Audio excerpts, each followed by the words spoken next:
गुल मुल्क आसफ जहा यांचे राज्य होते. हा मराठवाड्यातील जनतेवर अन्याय अत्याचार करू लागला. यावेळी मराठवाड्या जनतेला काय झालं, अन्याय अत्याचारा विरुद्ध जे ते पेटून उठले.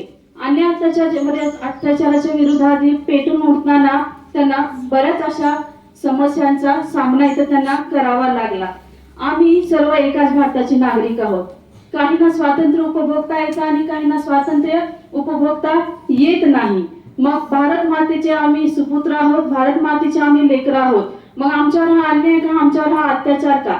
स्वतंत्र असं जे जीवन आहे ते जीवन जगण्याचा अधिकार आम्हालाही दुसऱ्या भारतीय नागरिकांप्रमाणे आम्हाला मिळाला पाहिजे. मग या प्रश्नाने काय झालं, मराठवाड्यातील काही निवडक असे जे काही नेते होते त्या नेत्यांनी काय केलं, जनतेमध्ये प्रचार प्रसार करण्याचा इथं प्रयत्न त्यांनी केला आणि जनतेमध्ये जी त्यांच्या मनामध्ये जी धगधग दिसत होती, जी आग त्यांच्या मनामध्ये इथं निर्माण होत होती, त्यातून सुरू झाला मराठवाडा मुक्ती संग्राम दिनाचा जो संग्राम आहे तो संग्राम इथे सुरू झाला.